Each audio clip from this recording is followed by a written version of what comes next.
Hello everyone, welcome to the economics classes with Himanshu Grover. बेटा, जो previous lecture में हमने एक टॉपिक अपना स्टार्ट किया था प्रोड्यूसर इक्विलिब्रियम, उसके अंदर हम टीआरटीसी अप्रोच अपनी स्टडी कर चुके हैं। आज का जो आपका लेक्चर रहने वाला है वो एमआरएमसी अप्रोच के ऊपर रहने वाला है। क्या है जी एमआरएमसी अप्रोच? देखते हैं चीजों को बड़े ध्यान से। इस अप्रोच को समझने से पहले कुछ एक बेसिक बातें हैं जो हम थोड़ा सा रिवाइज कर लेते हैं, जो पिछले हमने पास के लेक्चर्स में हमने पढ़ी हैं बड़ी अच्छे से। अगर आपको ध्यान हो, हमने रिवेन्यू के बारे में पढ़ा था, ठीक है। परफेक्ट कंपटीशन मार्केट में रिवेन्यू किस तरह से वर्क करता था। अगर आपको ध्यान हो, परफेक्ट कंपटीशन एक ऐसी मार्केट थी जहां पर पूरी की पूरी मार्केट में सेम प्राइस क्या था, मार्केट में ट्रेंड में होता है। आपका प्राइस में किसी तरह के कोई चेंजेस नहीं होते। क्यों नहीं होते? क्योंकि जो मार्केट में प्रोडक्ट सेल किए जाते हैं वो होमोजेनियस प्रोडक्ट होते हैं जी, आपके समरूप वस्तुएं होती है। रंग रूप गुणकार में किसी तरह का कोई परिवर्तन नहीं होता, तो ऑब्वियसली बात है उनके प्राइस में भी किसी तरह का कोई भी चेंज नहीं होगा जी। आपका थोड़ा सा अगर मैं इसको टेबल से आपको रिवाइज करवा दूं, देखो मार्केट में जो प्राइस है, हर केस में हमने प्राइस को क्या रखते था जी, कांस्टेंट रख दिया था, ठीक है। अगर आप 1 यूनिट मार्केट में सेल कर रहे हैं तो आपका टीआर क्या बन रहा था जी, 5। 2 यूनिट सेल कर रहे हैं तो 10, 3 कर रहे हैं तो 15, 4 यूनिट कर रहे हैं तो 20। इसी के साथ अगर मैं एमआर की बात करता था, हर केस में एमआर क्या हो जाता था मेरा, 5। इसी के साथ अगर मैं एआर की बात करता हूँ, एआर भी क्या हो जाता था, हर केस में मेरा 5। क्लियर है यहाँ तक कंटेंट? तो होता क्या था, यहाँ पर जो एआर और एमआर है बिल्कुल एक सीधी रेखा जाती थी जी आपकी। किसकी बात करें हम? परफेक्ट कंपटीशन मार्केट की बात करें, ठीक है। इसी के साथ एक छोटा सा पॉइंट हम और समझ लेते हैं, कोस्ट के बारे में भी हमने पढ़ा था। एसी और एमसी के बारे में आप पढ़ के आए हैं बड़े अच्छे से मेरे साथ। क्या था? एसी और एमसी जो है यू शेप आपकी वर्क करती है। नॉर्मली क्या है, ये अगर एसी है तो एमसी क्या करती थी, उसको मिनिमम पॉइंट पे कट करती थी, ये एमसी बना देते थे जी हम। क्लियर है यहाँ तक कंटेंट? तो ये कुछ बेसिक सी बातें हमने देख ली इसके लिए। ये हमने क्यों पढ़ी यहाँ पर? क्योंकि इसका यूज आएगा किसके अंदर, हमारी इस अप्रोच के अंदर। तो क्या कहते हैं ये अप्रोच हमारी, समझते हैं इसको बड़े अच्छे से, बड़े ध्यान से। देखिए जी, समझते आगे कि एमआरएमसी अप्रोच किस तरह से एक प्रोड्यूसर के इक्विलिब्रियम को शो करती है। समझते हैं इनको ध्यान से। देखो, प्रोड्यूसर का जो इक्विलिब्रियम है ना एमआरएमसी अप्रोच के अंतर्गत, वो कहां पर जाकर सेट होगा, उसके लिए दो कंडीशनें यहाँ पर रखी हैं आपके सामने, दो शर्तें आपके सामने रखी गई हैं। पहली शर्त बोले जहां पर जो एमसी है वो एमआर के बराबर हो जाता है जी आपका, ठीक है। और दूसरी शर्त, जो आपकी एमसी है वो एमआर को नीचे से कट करती है आपके। क्यों रखी गई हैं ये शर्तें, उनको समझते हैं अच्छे से। देखो, पहला काम आपको क्या करना है, आपको एमआर बनाना है। आपको पता है परफेक्ट कंपटीशन मार्केट में एआर और एमआर दोनों ही हमारे इक्वल होते हैं। तो यहाँ पर सबसे पहला काम हम क्या करेंगे, एआर और एमआर बना देंगे। ये है जी हमारा AR is equal to MR, ठीक है। इसके बाद क्या करना है, आपको एमसी बनाना है। एमसी अभी आप बना के आए, देखो ये एमसी की शेप जाती है हमारी यू शेप में, ठीक है। तो ये बना दिया जी मैंने क्या, अपना एमसी, ठीक है, मार्जिनल कॉस्ट। अब क्या कहता है ये आपको, बोले जहां पर एमसी और एमआर बराबर हो रहे हैं वो इक्विलिब्रियम है जी आपका। एमसी और एमआर यहां पर मेरे को बराबर दिख रहे हैं, ठीक है। ये बना दिया जी मैंने एक पॉइंट। ये भी एक ऐसा पॉइंट है जहां पर मुझे एमसी और एमआर बराबर दिख रहे हैं जी। नाम दे देता हूं मैं इनको, पॉइंट ए, पॉइंट बी। देखिए जी, पॉइंट दिए आपने, पॉइंट ए और पॉइंट बी। यहाँ पर क्या है, दोनों पॉइंट तो हमने दे दिए, लेकिन हमें ये क्लियर नहीं हो पाया कि हम पॉइंट ए को इक्विलिब्रियम माने या हम पॉइंट बी को इक्विलिब्रियम माने। क्योंकि जो पहली कंडीशन क्या बोल रही थी, MC is equal to MR, वो तो यहाँ पर देखो कंप्लीट हो रही है। लेकिन जो दूसरी कंडीशन है, अब उसको हम देखते हैं ध्यान से। क्या बोलती है दूसरी कंडीशन, बोले जो एमसी है ना वो एमआर को नीचे से कट करे। देखो अगर आप ध्यान से देखिए, यहाँ से जो है ना एमसी ऊपर से आती हुई कट कर रही है, लेकिन कंडीशन क्या बोल रही है, एमसी नीचे से कट करती हुई इक्विलिब्रियम को बनेगी आपकी, ठीक है, इक्विलिब्रियम को जाएगी आपकी। तो यहाँ पर क्या है, आपकी बुक बोलती है कि ये आपका इक्विलिब्रियम है। अब थोड़ा सा आप इसको प्रैक्टिकली सोच के देखिए भी, यही क्यों इक्विलिब्रियम बना, ये क्यों नहीं बना इक्विलिब्रियम। देखो, मार्जिनल कॉस्ट क्या है आपका, एक एक्स्ट्रा यूनिट मार्केट में जो आप प्रोडक्शन कर रहे हो, एक्स्ट्रा यूनिट प्रोड्यूस करने से आपके टीसी में क्या चेंज आ रहा है, ठीक है। और एमआर क्या है आपका, एक एक्स्ट्रा यूनिट मार्केट में सेल करने से आपके टीआर में क्या चेंज आता है। हमने देखा कि हमारी जो मार्जिनल कॉस्ट है, मतलब कि एक एक्स्ट्रा यूनिट बनाने से जो हमारी कॉस्ट आ रही है वो तो ज्यादा है, लेकिन उसको बेचने से जो अमाउंट मिलेगा वो कम है, ठीक है। ये आप ये कह सकते हैं कि बिजनेस की देखो अभी शुरुआत है आपकी, कॉस्ट ज्यादा है, रेवेन्यू आपका कम है, प्रॉफिट तो नहीं हो रहा अभी आपका। धीरे धीरे आप स्टेबल हो रहे हैं चीजों में, धीरे धीरे आपकी कॉस्ट और रेवेन्यू बराबर हो रहे हैं, ठीक है। अब हुआ क्या, धीरे धीरे आप बिजनेस आगे बढ़ रहा है, आपका बिजनेस करना आ रहा है आपको, धीरे धीरे कॉस्ट आपकी कम हो रही है, रेवेन्यू आपका ज्यादा, प्रॉफिट होने स्टार्ट हो रहे हैं यहाँ पर। तो आपको पहुंचते पहुंचते क्या आपने देखा, यहाँ पर क्या बहुत ज्यादा प्रॉफिट कमा रहे हैं आप तब तक प्रोडक्शन करते जाएंगे जब तक आपकी एमसी और एमआर दोबारा से बराबर नहीं हो जाएंगे। कहने का मतलब, अगर आप इससे ज्यादा ऊपर जाकर प्रोडक्शन करेंगे, इससे ज्यादा आगे बढ़ेंगे आप, तो होगा क्या, आपकी कॉस्ट फिर से बढ़ जाएगी, रेवेन्यू आपका फिर से कम हो जाएगा। मतलब कि इस पॉइंट पर जाकर आप रुक जाएंगे। अगर आप इसके बाद आगे प्रोडक्शन अपना कंटिन्यू करते हैं तो आपको प्रॉफिट नहीं होगा, आपको लॉस होना स्टार्ट हो जाएगा, क्योंकि कॉस्ट जो है वो आपकी बढ़ जाएगी। इसलिए जो आपका इक्विलिब्रियम है वो कहां बनता है, जहां पर एमसी और एमआर बराबर हो जाएंगे। और दूसरा पॉइंट, जो आपकी एमसी है वो एमआर को नीचे से आती हुई कट करेगी। ध्यान रखिएगा, ऊपर से कट नहीं करवाना आपको, नीचे से आती हुई क्या करे, उसको कट करे। तो ये पॉइंट क्या बन जाएगा, ये आपका इक्विलिब्रियम बन जाएगा। क्लियर हो यहाँ तक कंटेंट। अब इसके बाद हम पढ़ेंगे कि शॉर्ट रन में और लॉन्ग रन में एक प्रोड्यूसर को किस तरह से प्रॉफिट मिलते हैं, किस तरह से वो प्रॉफिट अपना जनरेट कर पाता है। तो देखते हैं इनको ध्यान से। अगर हम बात करते हैं किसकी, शॉर्ट पीरियड की, तो शॉर्ट पीरियड में एक जो हमारा प्रोड्यूसर है वो 3 तरह से प्रॉफिट जनरेट करता है अपना। कौन कौन सा, फर्स्ट है जी आपका सुपर नॉर्मल प्रॉफिट, सेकेंड है जी आपका नॉर्मल प्रॉफिट, और थर्ड है आपका मिनिमम लॉस। क्लियर है यहाँ तक कंटेंट।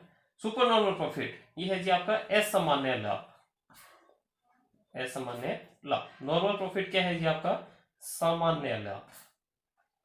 और थर्ड है जी आपका न्यूनतम हानि। ये 3 पॉइंट ऐसे हैं जी जो हम बड़े अच्छे से यहाँ पर स्टडी करेंगे। अगर मैं बात करता हूँ दूसरी तरफ लॉन्ग पीरियड की, लॉन्ग पीरियड में सिर्फ और सिर्फ आपको होता है जी क्या, नॉर्मल प्रॉफिट, सामान्य लाभ। अभी किस तरह से वर्क करता है, क्यों वर्क करता है, उन चीजों को हम समझते हैं बड़े डिटेल में जाकर।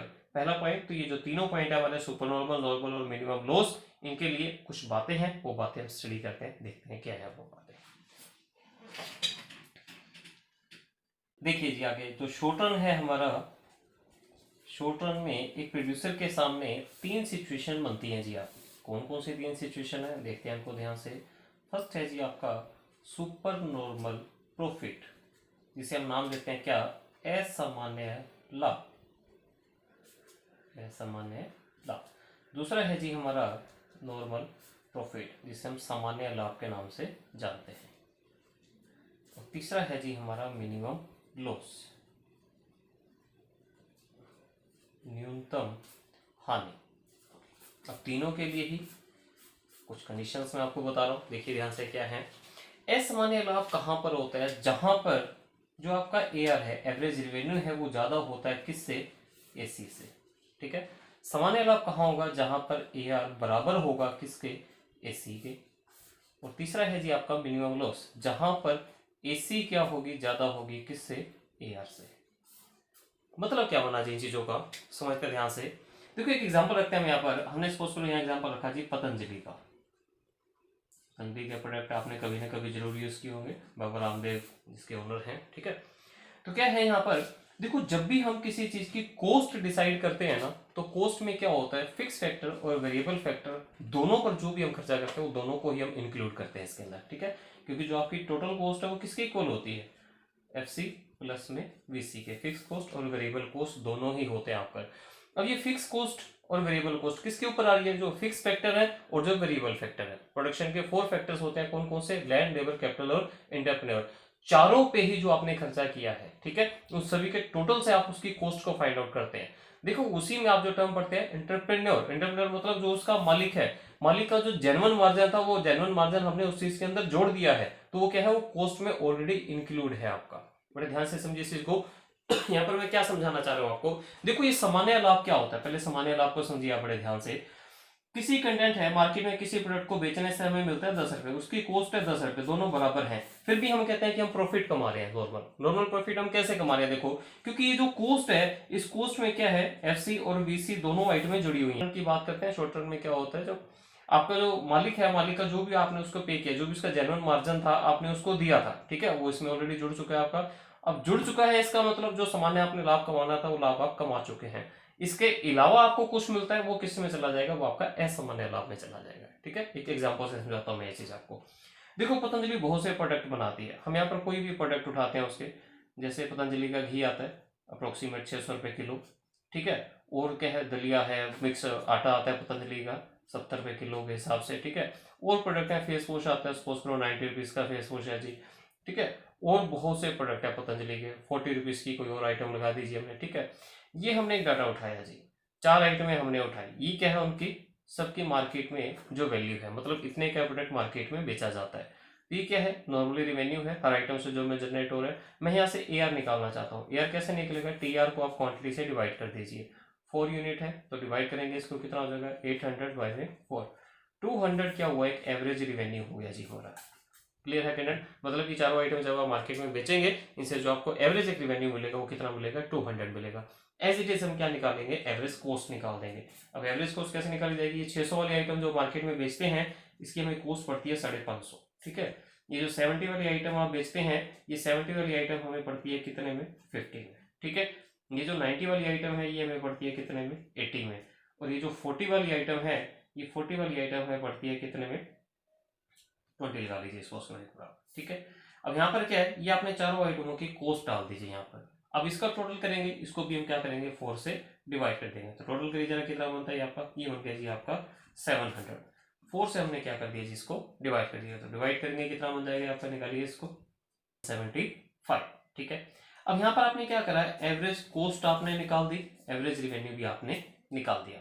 देखो जो आपका एवरेज रिवेन्यू है ये ज्यादा है किससे, एवरेज कॉस्ट से। क्लियर है कैंडिडेट? अगर मैं इसी को एक और कैंडिडेट बना देता है, सपोज करो ये भी आ जाता आपका 200, मतलब कि आपका जो एवरेज रिवेन्यू ये बराबर हो जाता है किसके, एसी के। ये दो सिचुएशन अगर आपके सामने बन जाती।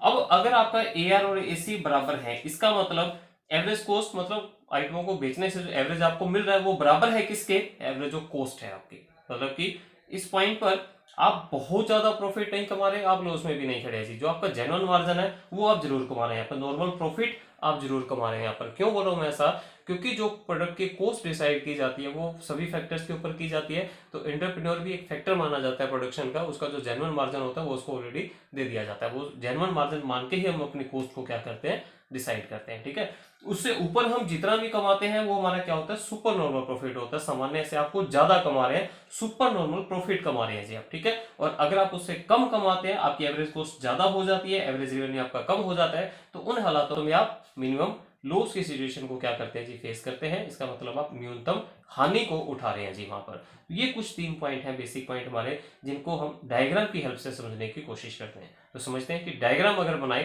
तो किस तरह से डायग्राम वर्क करेंगे जी आप। देखिए जी, तीनों केस जो है हमारे डायग्राम में किस तरह से वर्क करेंगे। जहां पर बात की जाती है सुपर नॉर्मल प्रॉफिट की, जो आपका एआर है वो ज्यादा होगा किससे, एसी से। ठीक है जी, सामान्य की बात करें, एआर और एसी क्या होंगे जी, बराबर होंगे यहाँ पर। और मिनिमम लॉस की बात करें, जो एसी है वो ज्यादा होगी किसके कंपैरिजन में, एआर के कंपैरिजन में। ठीक है, समझते हैं इनको ध्यान से, क्या है चीजें आपकी। अगर हम बात करते हैं देखो सामान्य लाभ की, नॉर्मल प्रॉफिट की, नॉर्मल प्रॉफिट क्या बोलता है आपको, एआर एसी बराबर होना चाहिए। एक डायग्राम से समझाता हूँ मैं ये चीज आपको। ठीक है जी, क्या हाईलाइट करेंगे हम यहाँ पर, कॉस्ट हाईलाइट कर रहे हैं, रिवेन्यू हाईलाइट कर रहे हैं हम यहाँ पर। ठीक है, आउटपुट है जी हमारा। सबसे पहला काम ये है जी, एआर बराबर है किसके, एमआर के। इक्विलिब्रियम होता कहाँ है हमारा, आपको बड़े अच्छे से पता है, जहां पर एमसी क्या करती है, एमआर को कट करती है नीचे से, वो इक्विलिब्रियम होता है हमारा। इतने पॉइंट में कोई डाउट है जी, बिल्कुल नहीं है जी डाउट। नेक्स्ट पॉइंट क्या हमारा, हमने ये दिखाना है कि हमारी जो एआर है वो एसी के बराबर है जी आप। ठीक है, ये हमारा एआर है, ये बराबर होना चाहिए किसके, एसी के। अगर आपको ध्यान हो, हमने एसी और एमसी के जब रिलेशनशिप को पढ़ा था, अगर आप ये एसी बनाते हैं सपोज करो, तो एमसी क्या करती है, एसी को मिनिमम पॉइंट पे कट करती हुई जाती है। अगर ये एसी है तो ये क्या बनती थी, एमसी बनती थी। अभी एमसी है, आपकी कंडीशन क्या है, एमसी एसी को मिनिमम पॉइंट पे कट करे, और दूसरा जो एआर है और एसी है दोनों बराबर होने चाहिए आपके। तो इस पॉइंट के ऊपर हमें क्या करना है, एसी को इंटरसेक्ट करवाना है। तो यहां से आप एसी निकलती हुई दिखाएंगे, ये है जी हमारी एवरेज कॉस्ट। तो जहां पर ये कट करी है, ये कंटेंट क्या बन जाएगा जी आपका, ये बन जाएगा नॉर्मल प्रॉफिट का पॉइंट बन जाएगा जी आपका। ठीक है, अब अगर हम इसी को समझते हैं किसके अंदर, सुपर नॉर्मल प्रॉफिट के अंदर, तो वहां ये किस तरह से वर्क करता है, उस सुपर नॉर्मल को समझिए बड़े ध्यान से। देखिए जी, ये क्या है जी, एआर बराबर है किसके, एमआर के। ये कट करा किसने, एमसी ने, ये बना जी हमारा इक्विलिब्रियम। ठीक है, अब कंडीशन क्या है, एआर ज्यादा होना चाहिए किससे, एसी से। ये हमारा है एआर, तो बेसिक बात है, एआर ज्यादा है मतलब एसी इसके नीचे होनी चाहिए। एसी नीचे तो करेंगे, बट कंडीशन ध्यान रखना, एसी का जो मिनिमम पॉइंट होगा, एमसी वहां कट करती हो जाए आपकी, तो यहां से हम एसी निकाल रहे हैं अपनी, ये बनाई जी हमने एसी, ये एसी गई जी। ठीक है, यहाँ कट कर दिया एमसी ने मिनिमम पॉइंट के ऊपर। अब आप ये देखिए, एसी ने इस इक्विलिब्रियम लाइन को कहां पर कट किया, यहाँ कट किया, तो इस लाइन को आप मिला देंगे यहाँ पर, ये बन जाएगा जी आपका क्या, super normal profit, super normal profit. ठीक है, और अगर हम बात करते हैं किसकी, मिनिमम लॉस की, तो मिनिमम लॉस कैसे वर्क करेगा उसको देख लेते हैं हम ध्यान से।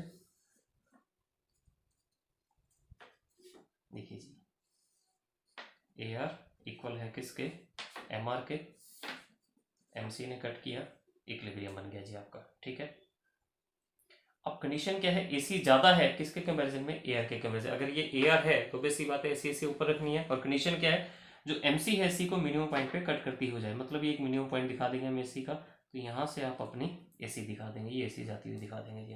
एवरेज कॉस्ट करना क्या है, इक्विलिब्रियम लाइन को ऊपर ले जाएंगे, कहाँ तक, एसी तक। ठीक है, इसको मिला देंगे, ये बन जाएगा जी हमारा मिनिमम लॉस, मिनिमम लॉस। तो ये आपने कंटेंट पढ़ा कि आपका शॉर्ट पीरियड के अंदर super normal profit, normal profit और मिनिमम लॉस किस तरह से आपका वर्क करता है जी। अब हम इस कंटेंट को देखते हैं कि लॉन्ग रन के अंदर जो हमारी फर्म है वो किस तरह का प्रॉफिट जनरेट करेगी, देखते हैं इसको ध्यान से। देखिए जी, लॉन्ग रन की बात करते हैं, जहाँ हम दीर्घकाल की बात करते हैं, दीर्घकाल में क्या है जी, आपके सभी फैक्टर्स हमारे कैसे हो जाते हैं जी, वेरिएबल हो जाते हैं। ठीक है, तो यहाँ पर क्या है, जो आप प्रॉफिट जनरेट करेंगे कैसे पता लगेगा लॉन्ग रन के अंदर, लॉन्ग रन के अंदर आप सिर्फ और सिर्फ एक सामान्य लाभ कमाते हैं, ना तो आप असामान्य लाभ कमाएंगे, ना आप न्यूनतम हानि में रहेंगे। क्या देखा जाता है कि आप सामान्य लाभ क्या करते हैं, यहाँ पर आप जनरेट करते हैं, नॉर्मल प्रॉफिट आप जनरेट करेंगे। यहाँ पर नॉर्मल प्रॉफिट कहाँ बनता है, जहाँ पर एआर और एसी क्या हो जाते हैं जी, आपके बराबर हो जाते हैं। डायग्राम में बनाएंगे तो कैसे बनेगा जी, आपका एआर एम आर है, आपका क्या लिख दूंगा मैं आगे, एल डाल दूंगा, एल का मतलब long run average cost, average revenue, और लॉन्ग रन मार्जिनल रिवेन्यू। ठीक है, यहाँ पे क्या करेंगे जी हम, एलएमसी, लॉन्ग रन की मार्जिनल कॉस्ट हमने कट करवाई, ये बन गया जी हमारा इक्विलिब्रियम। करना क्या, यहाँ से आपको एवरेज कॉस्ट दिखा देनी है, तो ये लॉन्ग रन की क्या आ जाएगी जी, एवरेज कॉस्ट आ जाएगी जी, यहाँ से कट करती हुई निकल रही है, क्या है जी, लॉन्ग रन एवरेज कॉस्ट। तो ये जो कंटेंट है आपका, ये किसको शो कर देगा, ये नॉर्मल प्रॉफिट को शो कर देगा जी आपका, किसके अंदर, लॉन्ग रन के अंदर। तो लॉन्ग रन में जो फर्म है वो सिर्फ और सिर्फ क्या करती है जी, आपकी सामान्य लाभ कमाती है। ये था जी कंटेंट आपका एमआरएमसी अप्रोच, प्रोड्यूसर इक्विलिब्रियम। ठीक है, जो आपने कंटेंट समझा प्रोड्यूसर से, यहाँ पर आपका कंटेंट खत्म, और इसी के साथ हमारी जो फर्स्ट बुक है माइक्रो इकोनॉमिक्स वो हमने कंप्लीट कर ली। Thank you guys, have a nice day.